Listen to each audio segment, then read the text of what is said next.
Let's see if it's working. I can't see. Well, you don't need to see yourself. Just listen to the story, okay? It is called, we're going to start a new series on this channel where we read a book and we read together and we finish it completely. So we're going to start a book called The Lost by Natasha Preston. I read another book by her called The Cellar. It was really good. It was about a guy who kidnapped a bunch of girls, named them after flowers, and like kept them in his cellar, and it was just really creepy. It was like a murder mystery book. It was a really good freaking book. You just have to read it. So we're going to read a few chapters starting now.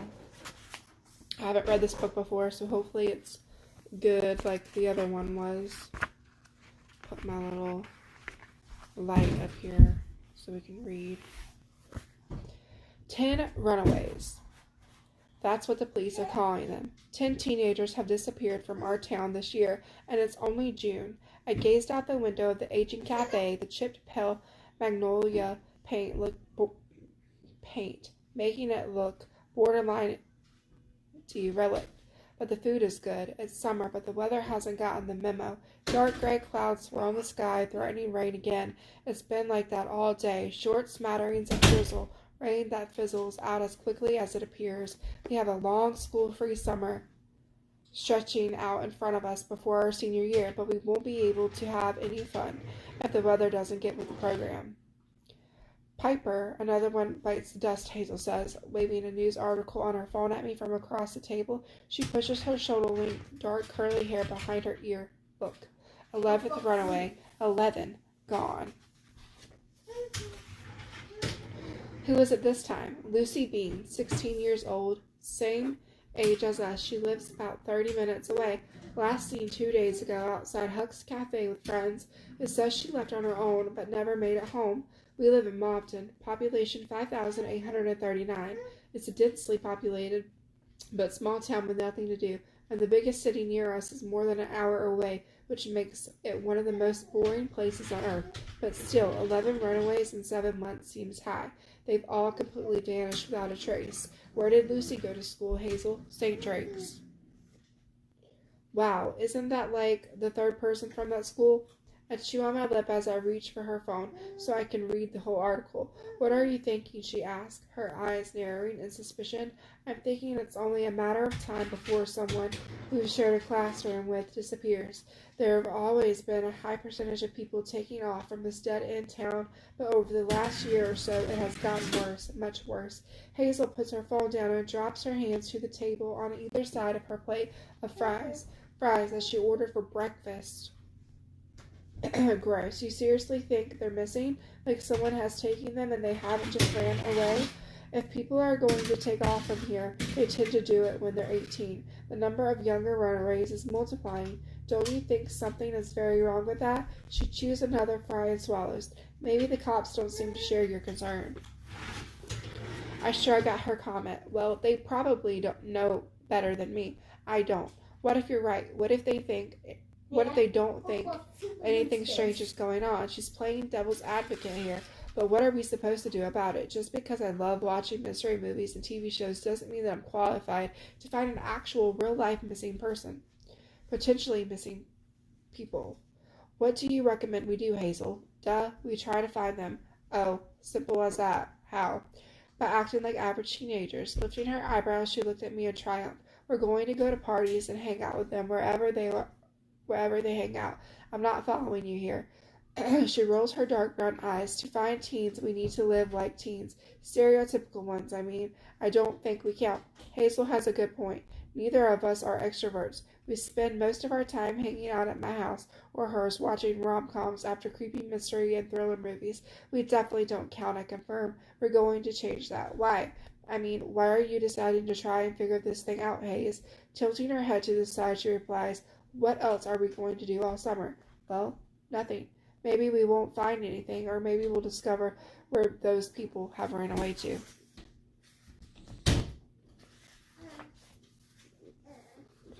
But either way, it seems like maybe we'll end up having a decent summer instead of spending the whole time indoors. The call of even a smidge of social life is too loud to ignore. It might actually be nice to get out. We might be missing something by staying inside and by ourselves all the time. All right, I'm in. Yes, Hazel, cheers. Oh, do you think we'll undercover some sick serial killers lair? No, I think we'll find nothing, but we'll end the summer. Laugh happened to you today, Pipes.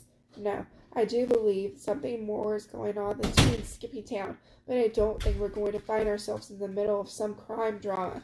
We don't know what we're doing, and if the police can't find anything, there's nothing to suggest that we'll be able to.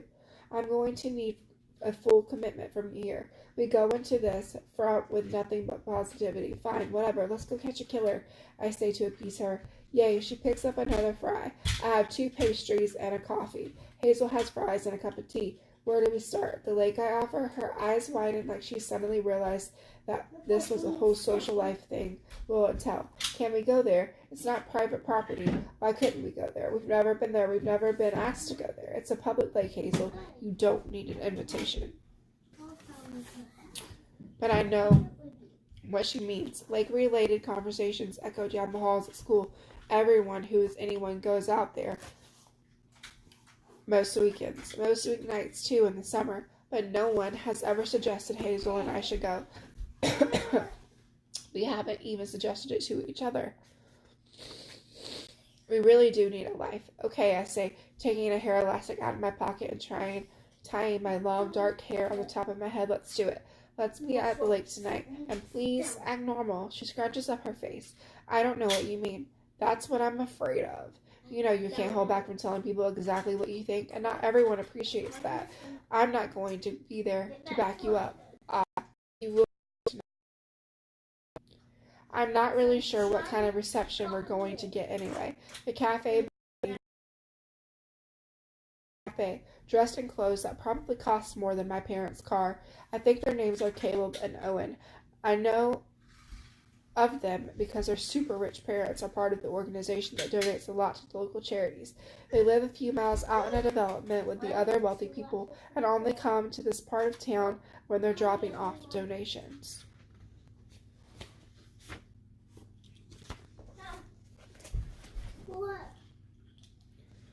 But what are they donating to the cafe? Not that it couldn't use an injection of cash, but it's hardly a charity. Hazel cranes her neck to get a better look at them. In fact, everyone in here is doing the same thing.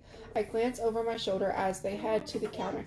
I can't figure out what they're saying. Even though the room is so dead quiet, you can hear a mouse sneeze. After a minute, they're handed 2 takeout cups of coffee.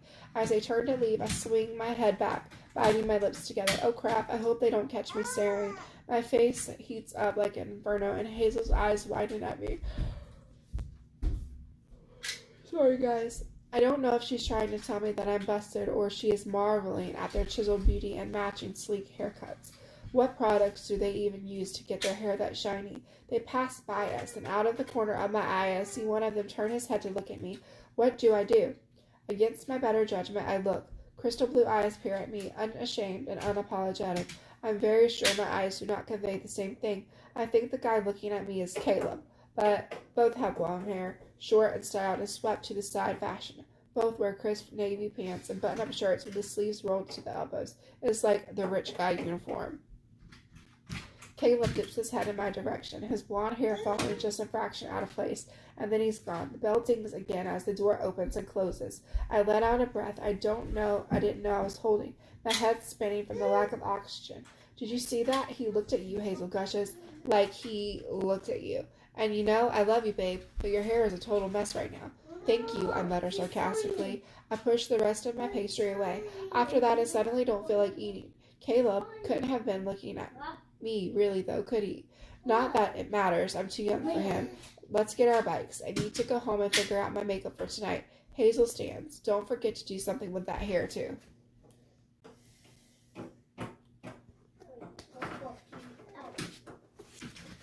And that was chapter 1. And once again, this book is called The Lost by Natasha Preston.